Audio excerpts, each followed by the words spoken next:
Hola a todos, soy Hugo Mendoza y esto es La Batalla Legal, en el canal 20.4 de CTV Perú Oficial, en señal abierta y la multiplataforma digital de streaming.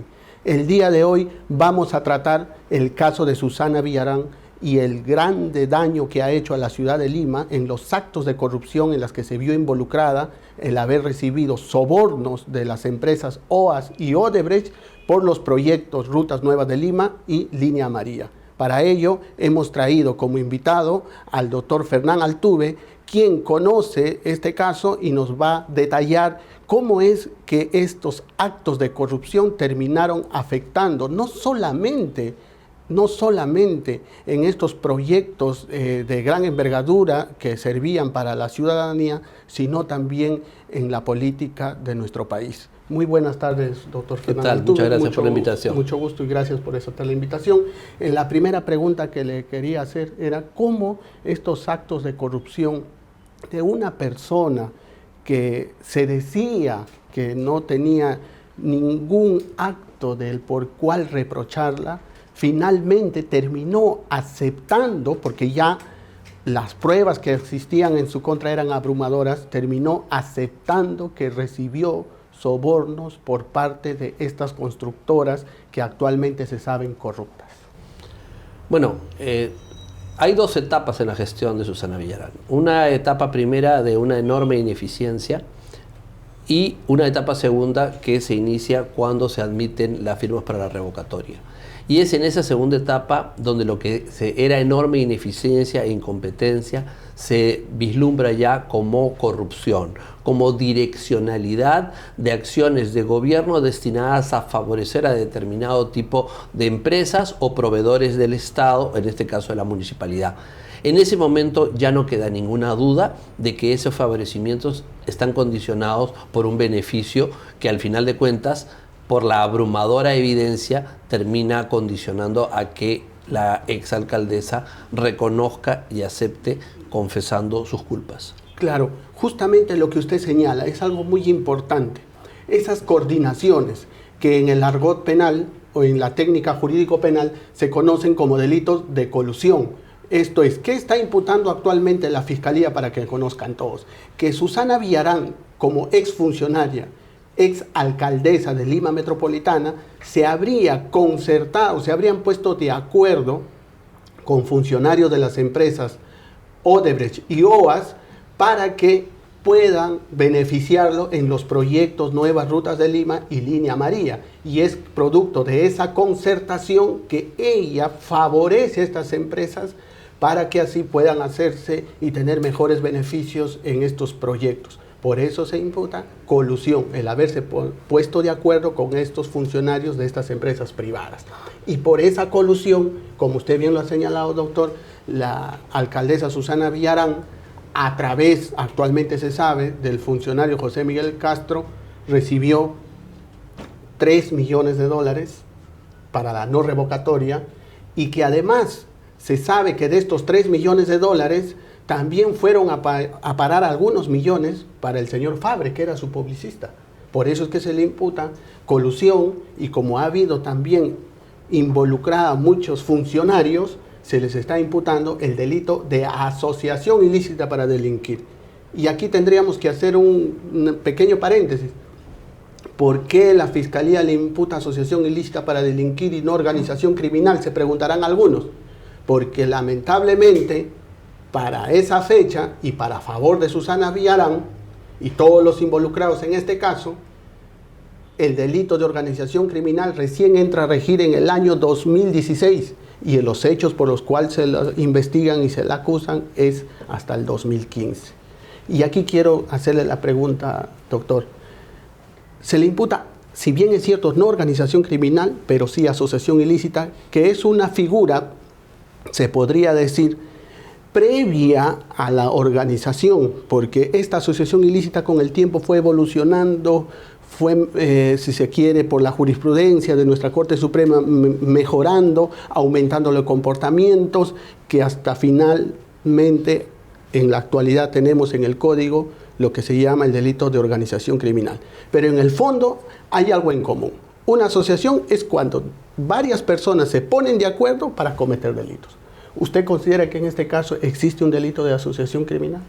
Bueno, eso no me cabe la menor duda. Lo que me llama mucho la atención, por lo menos las personas que hemos estado en la Municipalidad de Lima como regidores, es que las nominaciones de esa organización criminal no se ajustan a lo que nosotros hemos visto. Por ejemplo, me es inexplicable que una persona en la gerencia de inversión privada, donde ya ha sido condenado quien era gerente, el señor Arzubialde, en este caso el señor Augusto Rey, no esté de ninguna manera involucrado en esta situación, cuando hay correos electrónicos, hay un conjunto de documentación y evidencia que por lo menos debería hacer que su situación sea investigada. A lo mejor no da para ser condenado, a lo mejor es inocente. Yo no soy juez para decir si es responsable o no es responsable, pero por lo menos la indagación, porque hay un conjunto de evidencia. Bueno, esa persona no está. Entonces, hay unos que uno no entiende por qué están y hay otros que tampoco entiende por qué no están.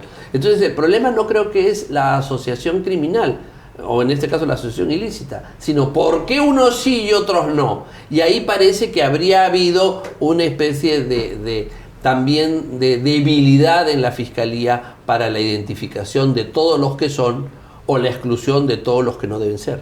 Correcto. El caso del señor Augusto Rey que usted menciona.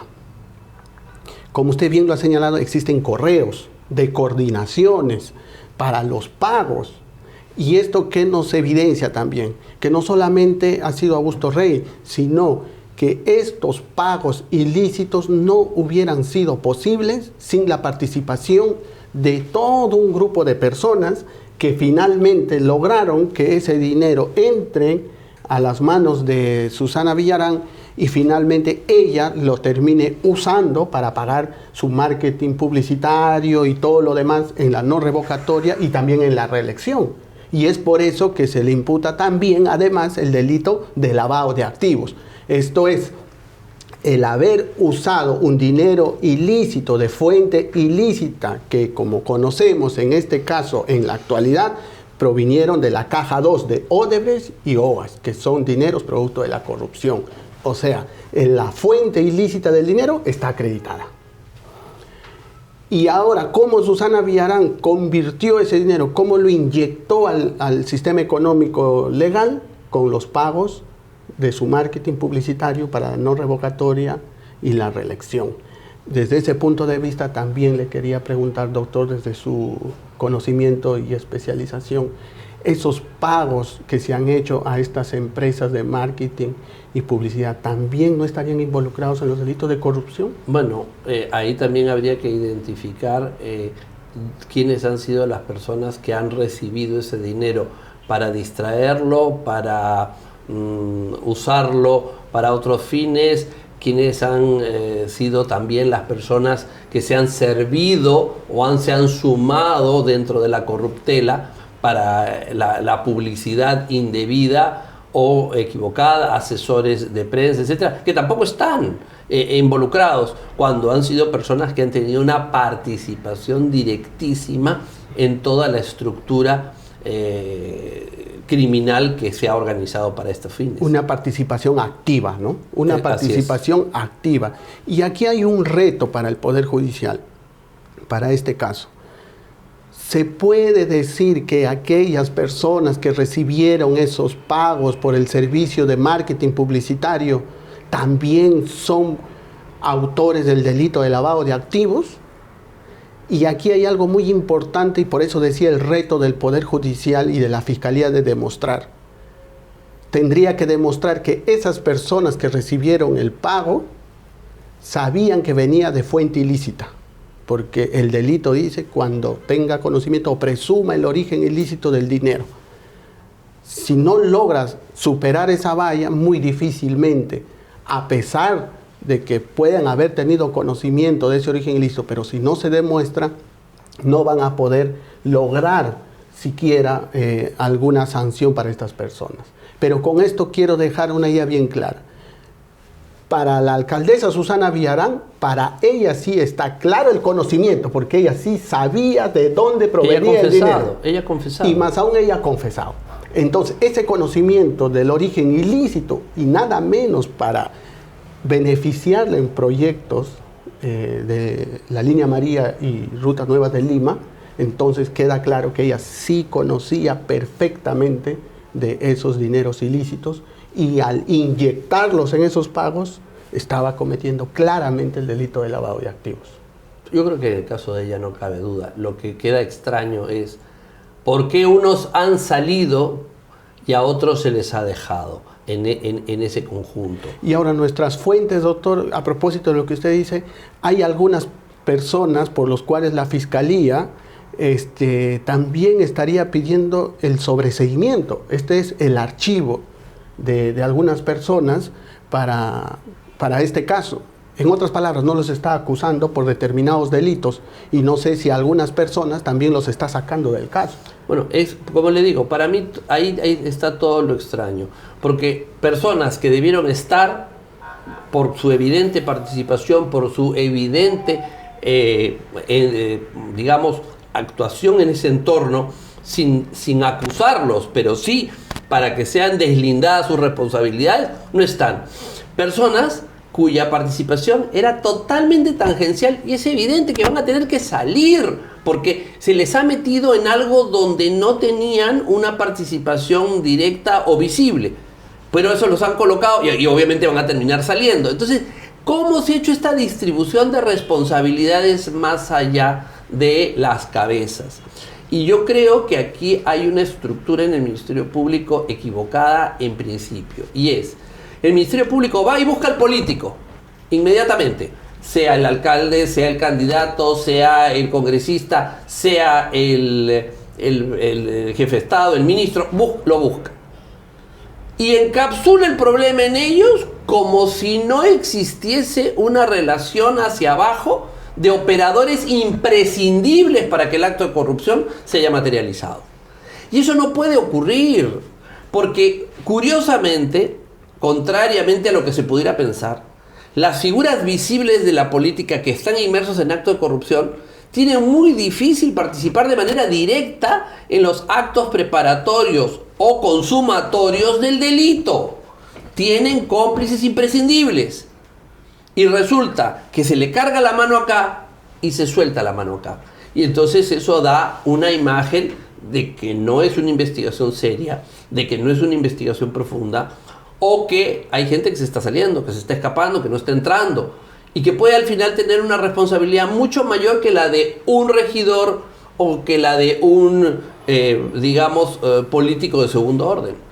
Correcto, y más aún, doctor, que la experiencia nos enseña que estos actos de corrupción, como usted bien lo ha señalado, no los comete directamente las personas cabezas de una institución estatal o de una autoridad pública, política en este caso, sino muchas veces utilizan intermediarios, muchas veces utilizan al chofer, muchas veces no dejan rastro ni huella del delito, ni incluso ni del patrimonio ilícito que han podido recibir.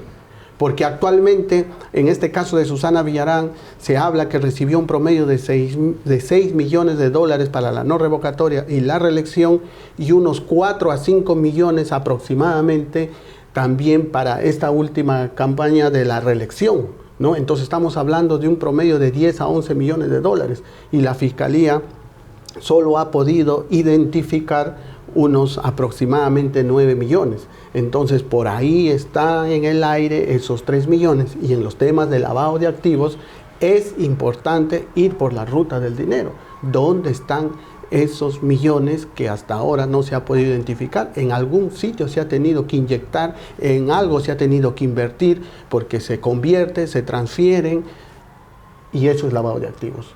Y ahí está el gran reto también, porque no sería una investigación, como usted dice, profunda y seria, si es que no se logra también llegar al final de toda la ruta del dinero. Otra pregunta que quería hacerle, doctor, también es, no solamente estamos hablando del delito de asociación ilícita para delinquir, ya ha quedado claro que ha habido todo un grupo de personas que han estado debidamente coordinadas para recibir los sobornos millonarios, para inyectarlos en las campañas de la no revocatoria y reelección, pero también acá ha existido groseras falsedades y mentiras al momento de declarar al Jurado Nacional de Elecciones y a la OMPE sobre todos estos montos, y por eso también se les está acusando por el delito de falsedad genérica y falsa declaración en procedimiento administrativo. Sí, pero ahora resulta que ellos se enteran cuando confiesan. Pero la fiscalización, que es espectacular para los futbolistas en una campaña política donde se le van a meter a los futbolistas y le están pidiendo a los futbolistas que digan un centavo y todo lo demás, cuando se trata de un partido de izquierda, ahí no pasó nada. O sea, era un elefante supuestamente de 11 millones de dólares y nunca lo vieron. Y las otras cosas sí. ¿Por qué? Porque lamentablemente, y esto creo que hay que empezar a hacerlo visible cada vez más, este caso demuestra que la más grande de todas las corrupciones es la corrupción electoral. Y no se dice que el Perú tiene los peores gobernantes, los peores funcionarios y los peores representantes, porque la corrupción electoral está construida para que llegue lo peor y no llegue lo mejor. Así es, y eso nos viene demostrando, como usted señala, la historia y todos estos procesos electorales en los cuales nos hemos visto involucrados y donde lamentablemente nuestros políticos y autoridades y funcionarios se han visto involucrados, y la gran mayoría actualmente afrontan investigaciones y, como en este caso de Susana Villarán, hasta acusaciones con pedidos de 29 años de pena efectiva, nada menos. Para cerrar la reflexión, doctor, quería pedirle su análisis. ¿Qué tanto daño hace estos actos de corrupción donde funcionarios ceden su deber de cautelar, de supervisar el patrimonio estatal en estos proyectos por prebendas, por sobornos, por coimas, y finalmente tenemos obras mal hechas, obras que salen costando mucho más del presupuesto inicial, con esas famosas adendas, gastos adicionales, etcétera? ¿Cómo perjudica eso a los ciudadanos de Lima? No solamente a los ciudadanos de Lima. Hay un efecto del daño directo, que podríamos llamar la cantidad de dinero que se dejó de percibir, más la cantidad de dinero que se lleva el beneficiario, que sale también del dinero que debería tener el ciudadano. Pero también hay un efecto que no llamamos directo, sino indirecto. Y es cuando la prensa hace una campaña monstruosa para tratar de demostrar, o creyéndose que determinado político es honesto, es honrado y lo va elevando a una posición política de divinidad o santidad terrestre, diciendo que esa candidata sí es la honesta, que esa candidata sí tiene las manos limpias, que esa candidata, ahí sí está la limpieza y ahí sí no está la corrupción.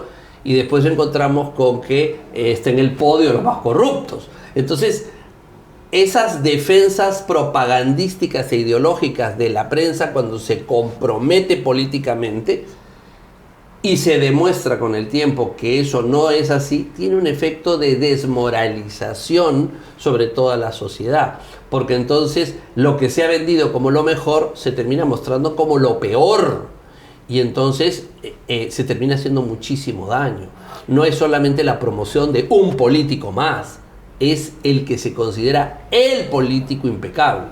Pero ante esas circunstancias también, como usted señala, hemos visto silencios, podríamos decir hasta cómplices, ¿no? Silencios que se terminan convirtiendo en una complicidad, porque así como usted señala, realzan a estos funcionarios, a estos políticos, también con la misma fuerza y vehemencia deberían condenar cuando se descubren estos actos de corrupción.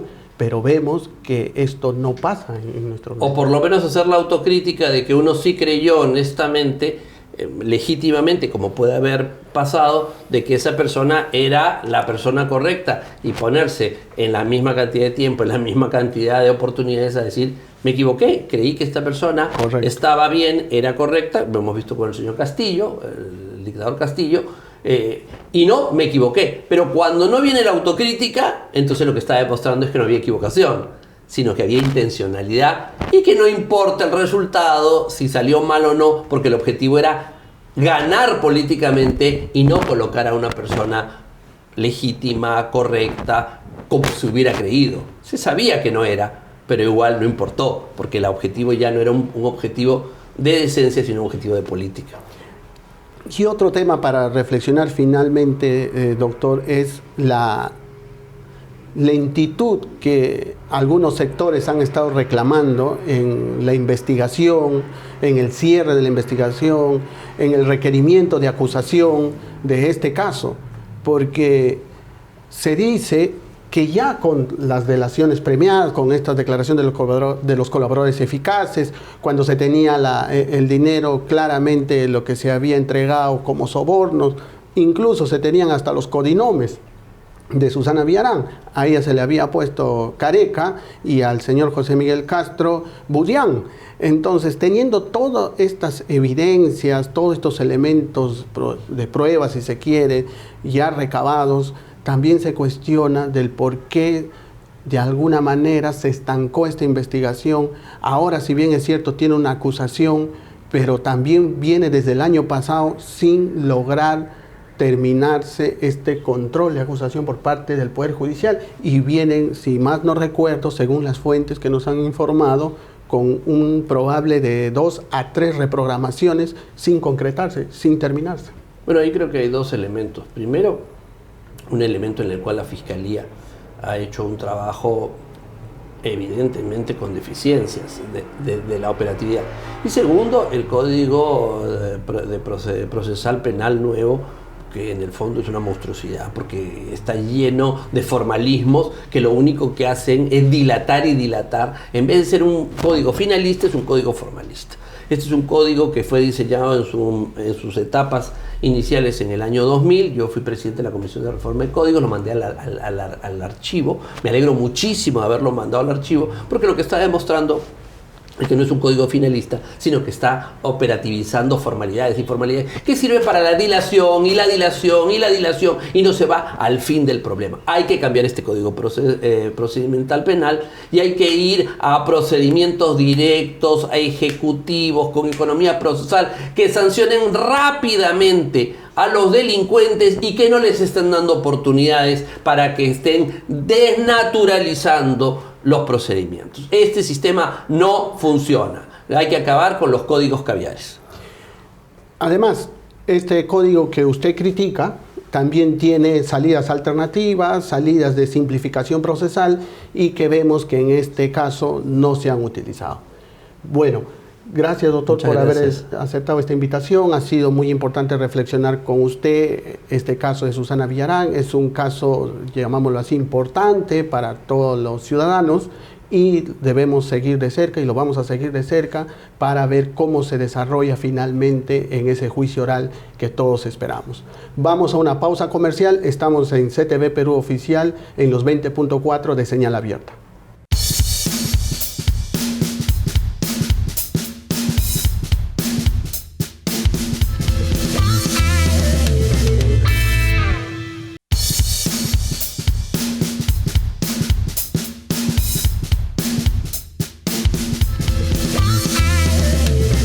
Regresamos de la pausa comercial. Estamos en CTV Perú, en los 20.4 de señal abierta. Para seguir analizando el caso de Susana Villarán, en esta oportunidad tenemos a nuestro invitado, el doctor José Antonio Torres Iriarte, especialista en Derecho Constitucional e Internacional. Asimismo, es consultor político. Muy buenas tardes, doctor, y muchas gracias por la invitación. Muchas gracias. Es un honor participar en un programa tan promisorio y un canal que estoy seguro marcará tendencia en los próximos meses. Muchas gracias. En esta oportunidad, doctor, conociendo de su trayectoria y del conocimiento que tiene del caso de Susana Villarán en los años que ha dirigido la Municipalidad de Lima y los escandalosos sobornos que se han conocido que ha recibido de las empresas OAS y Odebrecht, queríamos un poco conversar lo que usted tiene por decir, opinar respecto a estos actos de corrupción en las que se ha visto involucrada no solamente la alcaldesa de Lima, Susana Villarán, exalcaldesa de Lima, sino también funcionarios de la Municipalidad de Lima. Bueno, creo que el caso Villarán, de Susana Villarán, es un caso emblemático, ¿no? Ella se perfilaba como una potencial candidata presidencial, una Bachelet peruana, una lideresa de opinión de la izquierda nacional, pero siempre he pensado que lo que ocurrió en la municipalidad, más allá del proceso revocatorio o de en la intención de ser reelecta alcaldesa de Lima, responde a un planeamiento, porque tengo claro que el segundo hombre del municipio metropolitano, el gerente metropolitano de Lima, el señor José Miguel Castro, hijo de un destacado médico dirigente de la Federación Médica del Perú, José Castro, que también fue constituyente del 93 al 95, y muy cercano a Javier Escanseco, era la persona indicada para hacer el nexo con el PT y con el Partido de los Trabajadores y con la izquierda brasileña y el Foro de Sao Paulo. En otras palabras, la presencia del gerente metropolitano de Lima, José Miguel Castro, responde no solo a presuntos méritos profesionales o de su formación como economista, sino a un papel político que cumplió en ese tránsito del municipio metropolitano en el cuatrienio que marcó la gestión de Susana Villarán. Por lo tanto, estoy convencido que Susana Villarán fue no solo responsable, sino hay todo un equipo que gestó este despropósito de enriquecimiento indebido, una mala gestión, actos de corrupción, y la propia señora Villarán hace ya varios años reconoció con bastante demostración de casi sin mea culpa de que ella había recibido más de 11 millones de dólares e incluso dijo que lo volvería a hacer. Correcto. Es algo muy importante lo que usted nos señala, doctor, sobre todo esta pequeña historia en relación al aspecto político y los integrantes o el grupo que rodeó a Susana Villarán, en este caso José Miguel Castro, porque se ve que no solamente los une un aspecto político, un aspecto ideológico, sino actualmente en los hechos se ha podido ver que también tan es así la vinculación política e ideológica que han tenido con estos antecedentes que usted nos cuenta, que también se han vinculado y han estado agrupados y alineados para los actos de corrupción. Porque como se sabe, por la empresa Odebrecht se recibió 3 millones de dólares, por la empresa OAS se recibió 3 millones de dólares más para las campañas de la no revocatoria y la reelección. Y es más, para la reelección 4 a 5 millones de dólares más. ¿Y quién fue el intermediario de estas entregas? José Miguel Castro. Entonces, con esto quiero cerrar la idea con lo que usted acaba de decir, que no solamente, repito, están vinculados y involucrados por un tema político ideológico, sino al punto también de estar involucrados y seguir la misma línea en los actos de corrupción.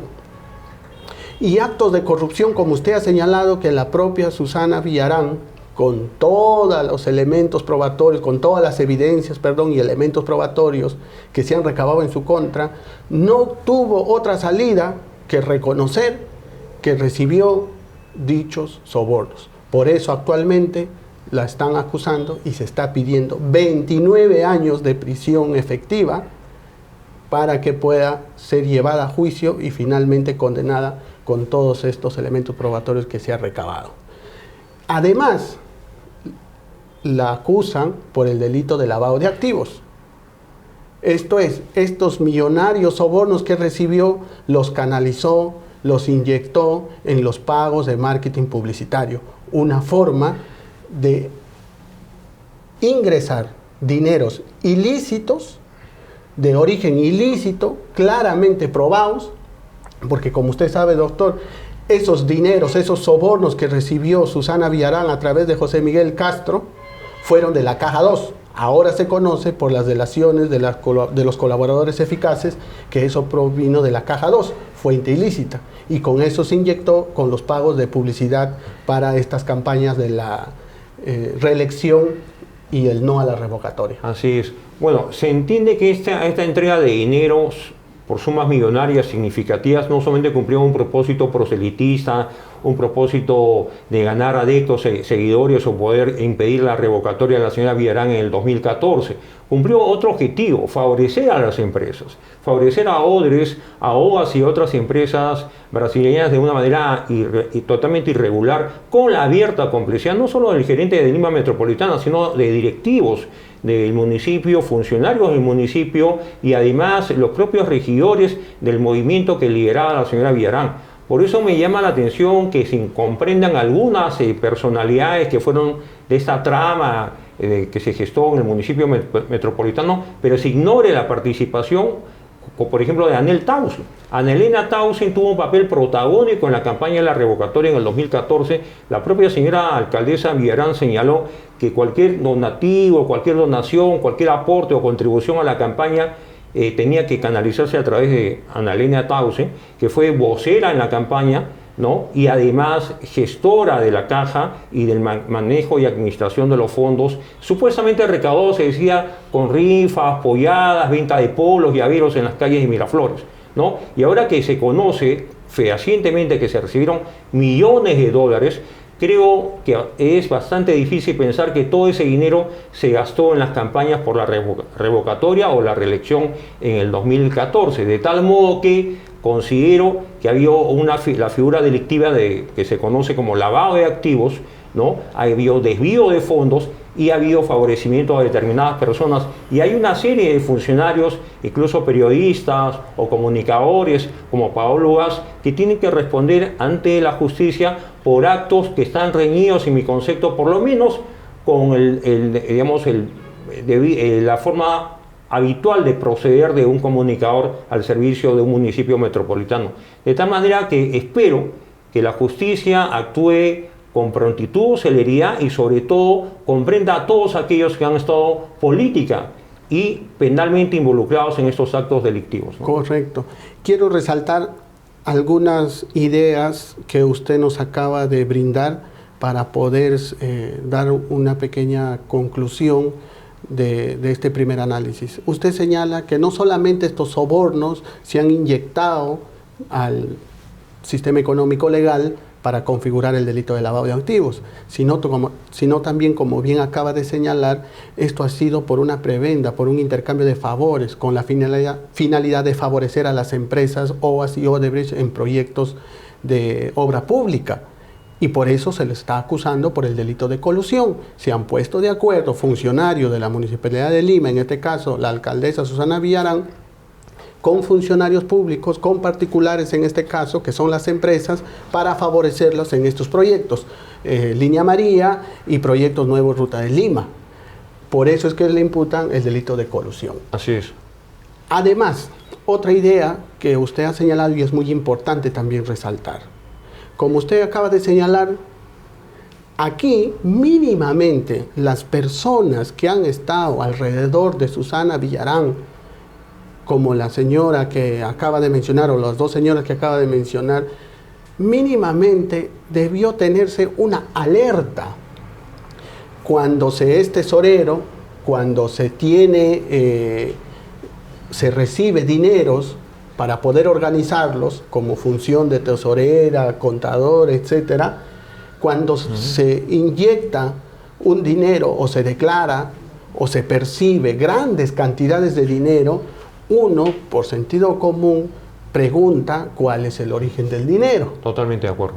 Correcto. Es lo menos que podría Es lo menos hecho. que se podría haberse preguntado para poder declararlo, porque además hay que recordar que también se declaró ante el Jurado Nacional de Elecciones y ante la OMPE. Ante la OMPE, así es. Y ahí se mintió.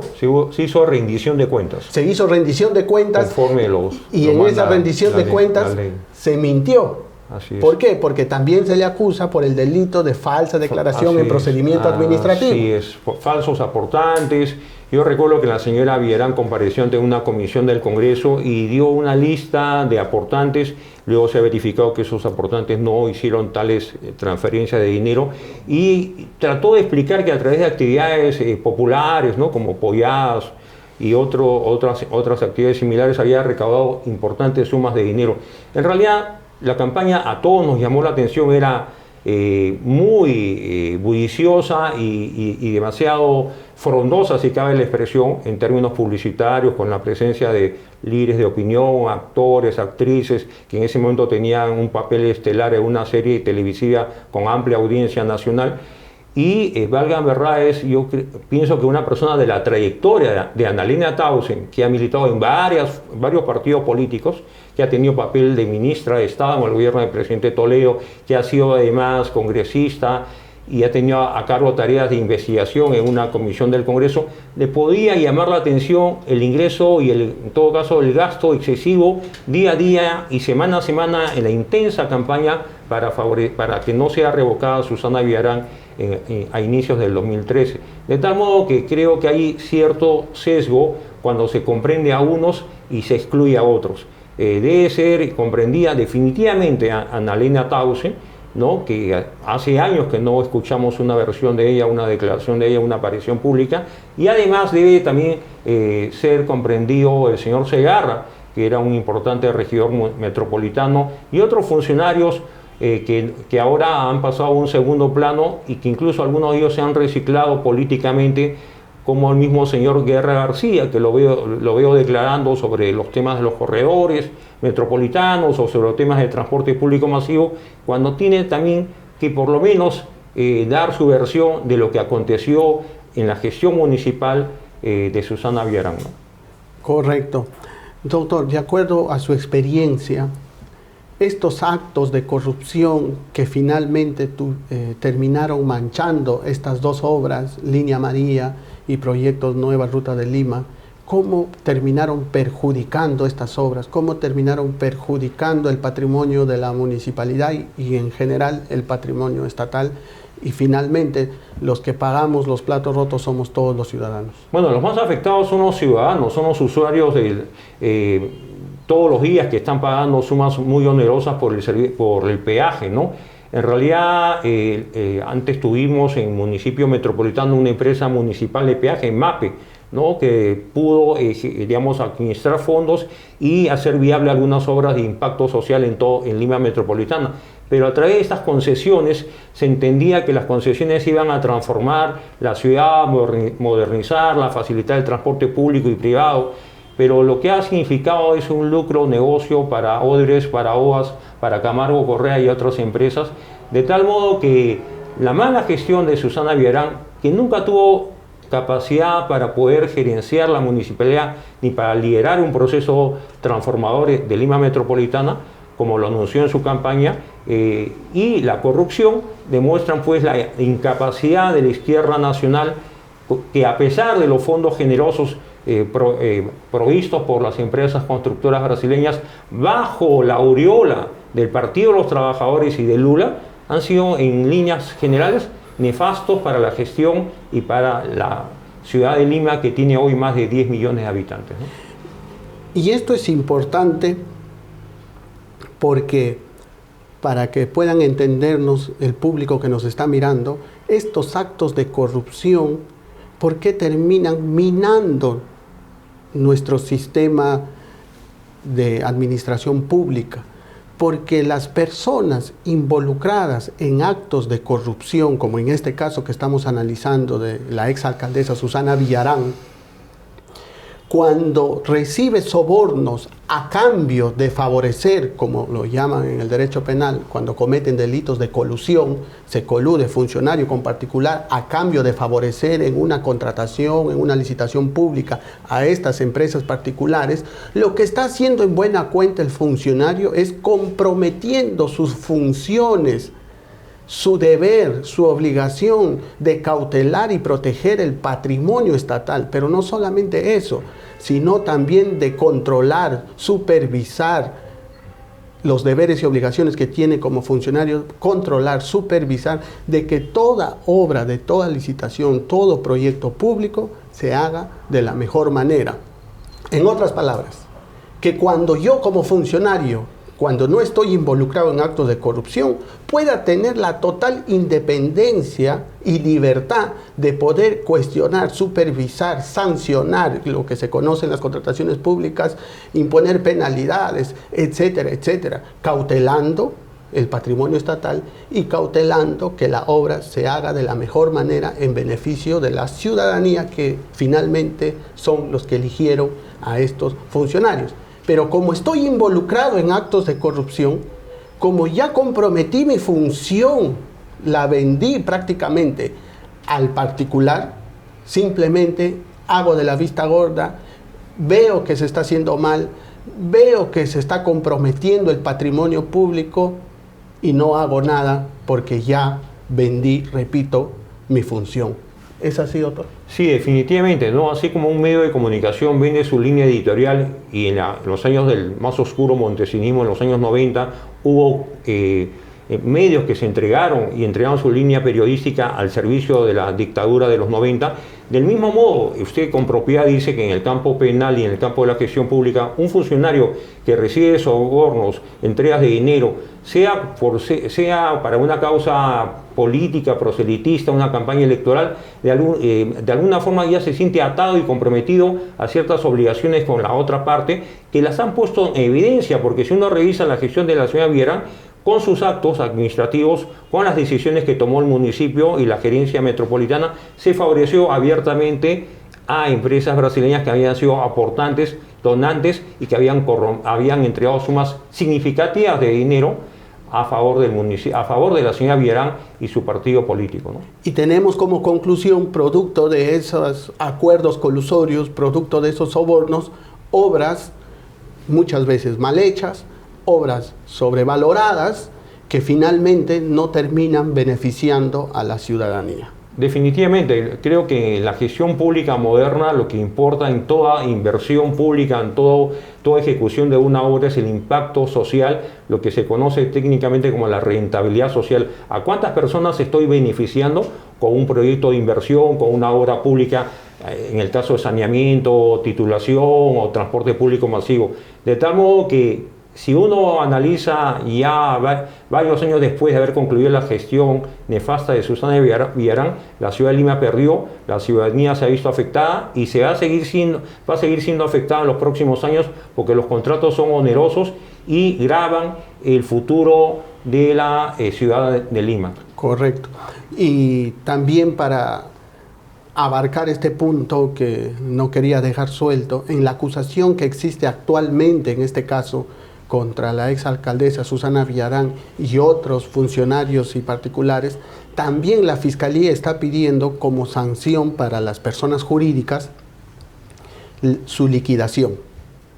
Un ejemplo para la Asociación Amigos de Lima y otra asociación similar que se constituyeron, se crearon justamente para esas campañas de la no revocatoria y la reelección. La Fiscalía está pidiendo la máxima sanción que existe para las personas jurídicas, que es su liquidación. ¿Eso qué quiere decir?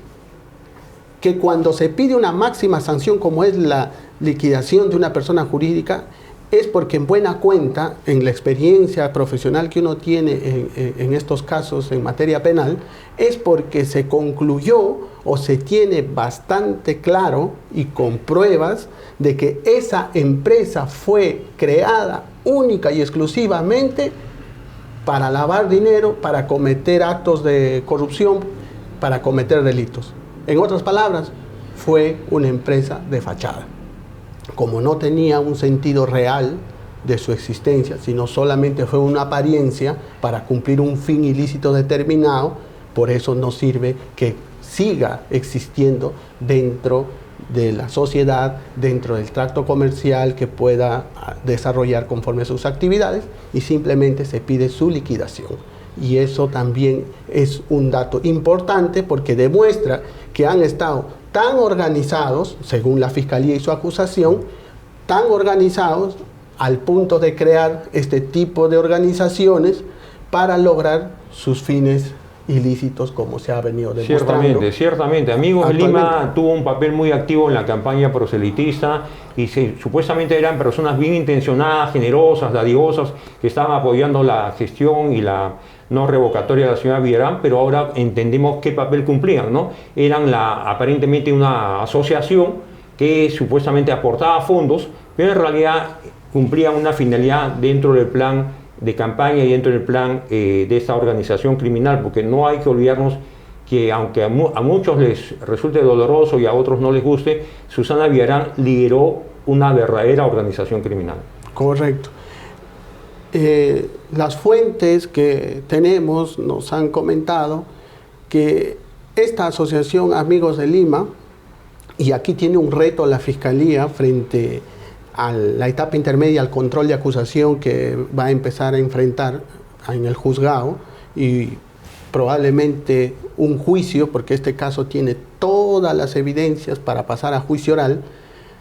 El reto que tienen que enfrentar sobre esta persona jurídica es que aparentemente fue creado mucho antes de que lleguen los sobornos. Entonces, hay un tema de cronología que la Fiscalía y el Poder Judicial tendrán que resolver si finalmente esta asociación sirvió, se constituyó para estos fines, pero repito, por lo que pide la Fiscalía, aparentemente habría servido para eso. Pero en línea de cronología se tendrá que demostrar si efectivamente calza o no con los dineros que se recibió finalmente para constituir esto y que esos dineros sirvan también para que a través de estas organizaciones se puedan cometer todos estos actos irregulares ilícitos. Repito, ahí tiene un reto la Fiscalía y el Poder Judicial. Doctor, finalmente, de acuerdo a su experiencia y consultor político que usted tiene en su larga trayectoria, quisiera hacerle una pregunta final. Sí, con mucho gusto. ¿Cuál es el reto que tenemos nosotros como ciudad, como sociedad, para poder superar estos actos de corrupción, para que no se vuelvan a repetir estos actos de corrupción y finalmente los ciudadanos tengamos obras, tengamos funcionarios que no se comprometan, sino por el contrario, realmente trabajen por obras que no sean sobrevaloradas, que no sean costosas y que cumplan a carta cabal su función de supervisar, controlar y cautelar el patrimonio del Estado? Bueno, la ética no puede estar alejada de la política, ¿no? Y si la política tiene una tarea que cumplir como un servicio al país y al pueblo, a la ciudadanía, creo que quienes son operadores políticos, militan en partidos políticos, representan a fuerzas políticas. No olvidemos que la señora Villarán representó a Fuerza Social en ese momento, en esa campaña, y tuvo el apoyo de sectores de la izquierda. Y que luego creo que hay un compromiso con la ética, con los valores y los principios, y yo deploro la conducta de Susana Villarán, que lavó tantas veces banderas, que pretendió ser el adalid de la lucha contra la corrupción, que fue ministra en el gobierno de transición de Valentín Paniagua, que haya tenido una gestión tan desastrosa en cuanto a resultados estadísticos y de gestión y de índice de gestión pública, y tan corrupta, de tal modo que ella misma, en un acto, recuerdo la declaración que tuvo en Radio Exitosa, cuando reconoce los actos de corrupción, incluso tiene el desliz de decir que lo volvería a hacer, ¿no? Que se siga investigando y que no haya perdón ni piedad con quienes han delinquido en nombre del pueblo y destrozando la moral pública y las expectativas de un sector de la ciudadanía. Yo nunca confié en Susana Villarán, pero creo y reitero una vez más, es la auténtica lideresa de una verdadera organización criminal. Nada menos se le imputa el delito también y se le acusa actualmente, y por ello también se pide 29 años de pena efectiva en esta acusación, porque habría cometido, según la Fiscalía y su acusación, el delito de asociación ilícita para delinquir. ¿Qué significa? Que es casi como una organización criminal, pero que lamentablemente para ella, en favor de ella, pero lamentablemente para la Fiscalía y toda la ciudadanía, en aquella época de los años 2010 al 2015, aún no estaba vigente el delito de organización criminal. Por eso es que le imputan solo el delito de asociación ilícita, con la agravante de haber cometido el delito de colusión y más los delitos de lavado de activos, falsedad genérica y fraude en la administración de personas, y falsa declaración, perdón, en la administración pública. Falsa declaración en un procedimiento de administración pública. Gracias, doctor, por la invitación. Encantado. Ha sido muy productivo conversar con usted para poder analizar y que el público saque sus propias conclusiones y pues la próxima, cuando tengamos nuevas elecciones, puedan finalmente tener un mayor panorama para elegir a nuestras autoridades. Vamos a una pausa comercial. Estamos en CTV Perú, en los 20.4 de señal abierta y en la multiplataforma de streaming.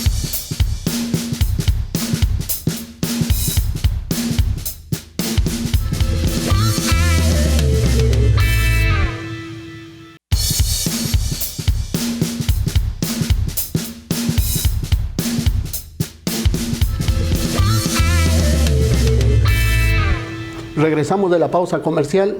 Estamos en CTV Perú en los 20.4 de señal abierta y en la multiplataforma digital de streaming. Seguimos analizando el caso de Susana Villarán y en esta oportunidad tenemos como invitado al especialista en Derecho Procesal, el doctor Wilber Medina. Muchas gracias, doctor, por la invitación. Gracias a ustedes por la invitación y bueno, a su disposición. Le quería hacer una pregunta, teniendo en cuenta que el caso de Susana Villarán actualmente ya cuenta con una acusación y un pedido, nada menos, de 29 años de pena efectiva. Bueno, el caso de Susana Villarán es un caso sólido, es un caso que tiene todos los elementos de convicción debidamente acreditados. Adicionalmente a eso, hay la propia confesión que ha hecho la señora en un medio de comunicación. Yo creo que antes de fin de año la señora tendrá que recibir los 29 años de prisión o cárcel efectiva que ha pedido la Fiscalía y ciertamente la conclusión del juicio tiene que imponerse esos 29 años que ha pedido. Correcto. Usted acaba de señalar que es un caso sólido y que se cuentan con todos los elementos probatorios para lograr una posible condena. Y sobre todo, acaba de decirnos que a fin de año, por esa solidez y claridad y con todo el caudal probatorio que se cuenta en este caso, a fin de año deberíamos tener antes de fin de año una condena. ¿Y por qué resalto esto? Porque quería también pedirle su opinión, porque actualmente el caso, la acusación viene desde el año pasado, octubre probablemente del año pasado, y a la actualidad no se ha podido concretar las audiencias de la etapa intermedia que se conoce en los procesos penales, que es el control de acusación, porque se presentó la acusación el año pasado y han existido por lo menos de 2 a 3 reprogramaciones y hasta la actualidad, según nuestras fuentes, no se ha podido concretar esa celebración de audiencia de etapa intermedia. Si esto es así en la etapa intermedia, todavía no empieza y es un caso que tiene abundante información, abundante caudal probatorio, pluralidad de imputados, son actos de corrupción sobre proyectos públicos. Con este antecedente de no empezar siquiera, repito, la etapa intermedia, ¿se logrará concluir con una sentencia efectiva con este ritmo que viene teniendo este caso? Bueno, está demostrado que la Fiscalía, para los casos que se refieran a la izquierda caviar, ciertamente tiene cierto parálisis. Ellos son selectivos en sus investigaciones, al punto que el caso de Villarán, la etapa intermedia, como bien indicas, está demorando más de la cuenta.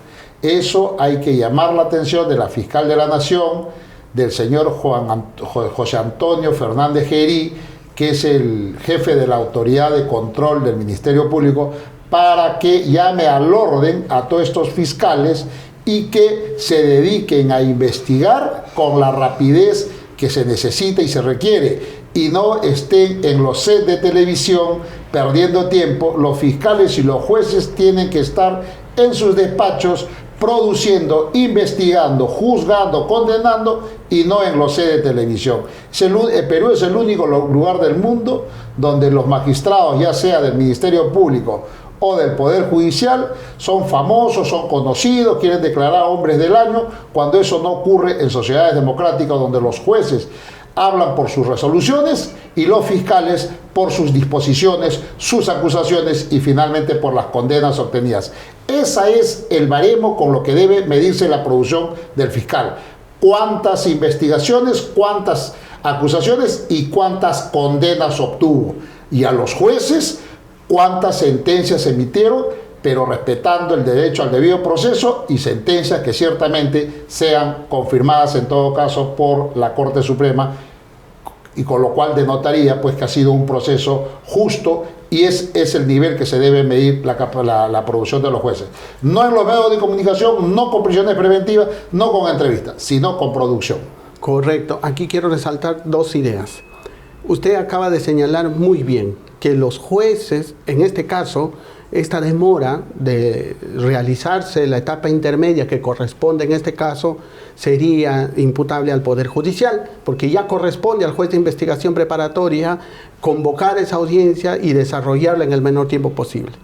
Pero quiero resaltar lo que usted acaba de decir que me parece muy importante, que los jueces y fiscales, y principalmente los jueces, tienen que lucirse y medirse por sus resoluciones y sentencias y no en los medios de comunicación. Como usted señaló, en ninguna sociedad civilizada, por ejemplo, imaginémonos el Reino Unido, en Londres, no podemos ni siquiera imaginar que un juez salga a declarar a un medio de comunicación, ni siquiera un fiscal, porque cuidan su investidura. Tienen que hablar sobre sus resoluciones. Sus resoluciones, la calidad de sus investigaciones y sus resoluciones son los que hablan por ellos y no en los medios. Usted, de acuerdo a lo que hemos podido conocer de este caso, ¿considera que es correcta esta acusación al imputar el delito de asociación ilícita para delinquir? Sí, por un tema del principio de temporalidad. Es correcto. Y yo creo que con 29 años de prisión efectiva para Susana Villarán, yo creo que es suficiente porque está por el límite, ya acá cerca al máximo de las condenas que se puede dar en el Perú. Pero lo que queremos es prontitud. Y quisiera retroceder un poquito al tema del cierto protagonismo que adquieren los fiscales y los jueces, sobre todo los mediáticos, ¿no? Recientemente la población puede entender que, por ejemplo, en el caso Toledo, en el proceso de extradición que se ha enfrentado, ha tenido que comparecer ante los tribunales americanos, no tenemos ni una foto de Toledo sentado frente a los jueces, a los fiscales. Lo que tenemos son dibujos que es que las sociedades democráticas desarrolladas permiten que se guarde ese tipo de reserva. Igual pasa con la justicia ¿no? en el Reino Unido, ¿no? Y en las sociedades democráticas no se visualiza. Eso quiero hacer el comparativo con Keiko Fujimori en el proceso de las audiencias de las prisiones preventivas, las 3 audiencias muy largas, ¿sí? Por cierto, y el propio Estado a través de Justicia TV enfocaba la cámara, el rostro de Keiko, cómo gesticulaba cuando le dictaban el fallo, etc. Eso debe estar proscrito en el Perú si queremos ser un país en vías de desarrollo, y por eso hay que respetar ese tema de las intimidades de las personas y la reserva de las intimidades. Alimentaba el morbo.